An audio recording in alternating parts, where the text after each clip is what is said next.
Bu şəkildə mən də əmanətli saxlamışam Abbas Səhhətin yadigarı kimi, yaxın qohum kimi.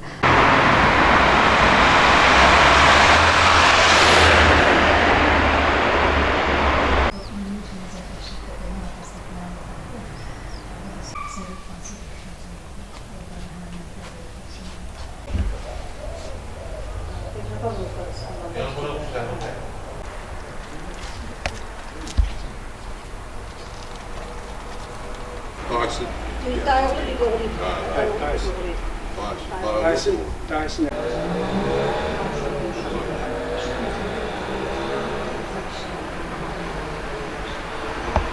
Babamla da xala nəvəsidirlər də, tanışarıydılar, babamın atasıyla. Onlar da onlar saxlamışlar, babam mənə vermişdi ki, belirli oxuyur. Asaya, mən bağlı, saçında hətta edəcək bir şey ki, biraz açıq görüşdü, hər şey kimi çalışdı, ona görə, yaxşı başa düşmədiyinə görə, yoldaşı Gəncəli qız olduğuna görə Gəncəyə keçirdi. Yox, belə bir şey mənə gəldi ki, yoxdur. Çünki hamısı Şamaxıda qalmışdı. Ara sakitləşəndə oldu.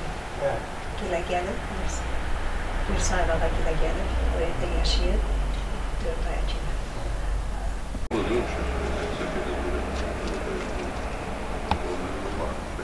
Şu olsa adamdı bu kadar şeydi ki, bir kilo öyle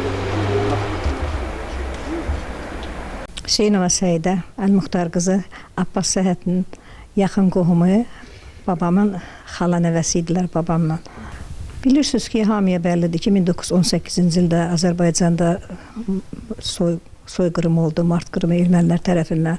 O vaxt bütün Şamaxı əhalisi, əksəriyyəti, deməli, piyada, atla, dəvi ilə, nəyinəsə gücü çatan gələnlər bura pənah gətirdilər ki, əmin-amanlıq yerdi, sakitlikdə yerdi. O cümlədən də bizim böyük şairimiz Abbas Səhhət ailəsi ilə birlikdə Sabirabada pənah gətiriblər.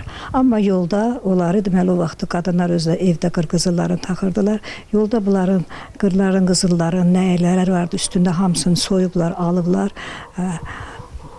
Bir əllərinin paltarı ilə gəlib çıxıblar Sabirabada. O vaxtı da Sabirabad hələ Sabir adını daşımırdı, bilirsiniz. O vaxtı Petropavlovka adlanırdı bura. Gəlib çıxıblar bura. Burada da indi yaşadığımız küçədə Heydər Həmidov küçəsidir. Onda ad yox idi hələ. Yəni burada deməli Mir Sahib ağa dayısı oğlu gildə yaşayır. Bir neçə ay, 4 ay kimi burada Mir Sahib ağa gildə yaşayır. Bildiyimiz kimi, deməli, Abbas Səhhət Azərbaycanın ən yaxşı şairlərindən biridir. Ara sakitləşəndən sonra, deməli, dayısı oğlu Mir Fazil ağanı, oğulluğa götürdüyü böyük ağanı deyib ki, gedin, xalqıma xidmət eləyəcəyim ən yaxşı əsərim Şamaxıda qalıb. Gedin onları gətirin. Gedib görüblər ki, ermənilər yandırıblar. Elə o yanlıq xəbərini eşidəndən sonra Abbas Səhhət 18-də bu misraları yazdı. Biz əgər olsaydıq ayə-i Quran-ı olmaz idi belə avarəyi sərgəşdə vətən. O da nə demək istəyir? Quranda Əl-Maidə surəsinin 51-ci ayəsində Allah Taala buyurur ki, ey iman gətirənlər, Yahudiləri və xaçpərəstləri özünüzə dost tutmayın. Yəni biz deyir, ermənilər özümüzə dost tutdu, evimizi verdik, həyat bacamızı verdik, dostluq elədik, amma onlar bizə qarşı bu cür xəyanətkarlıq elədilər.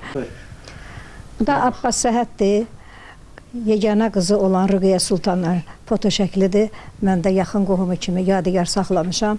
Abbas Səhhət deməli buradan Gəncəyə gedirlər. Gəncədə Abbas Səhhət dünyasını dəyişir. Sonra ailəsi də Şamaxıya qayıdırlar Ayırdan. Şamaxıda elə ardıcıl yatalaq xəstəliyə tutulduğuna görə qızı da, ailəsi də, hamısı ardıcıl dünyalarını dəyişirlər. Bu şəkildə sizdə? Bu şəkildə mən də əmanətli saxlamışam. Abbas Səhhətin yadigarı kimi, yaxın qohum kimi əbədi saxlamışam. Rüqiyyə Sultandır. Rüqiyyə Sultandır, bəli. Anasının adını qoymuş. Anası özü də Şamaxıda ən yaxşı, deməli, həm Mərsiyə xan olub, həm də anası da yaxşı şeirlər yazıb.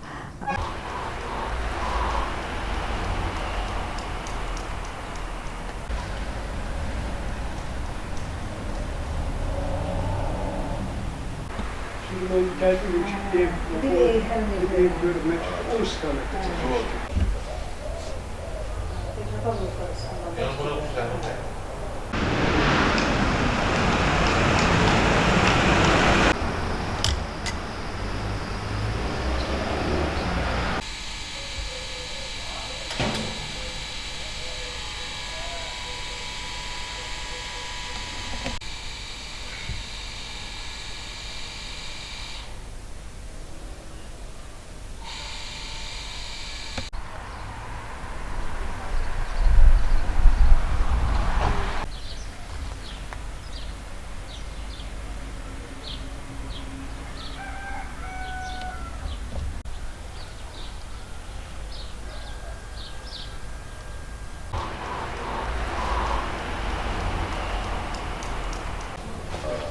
Buradan da başladı.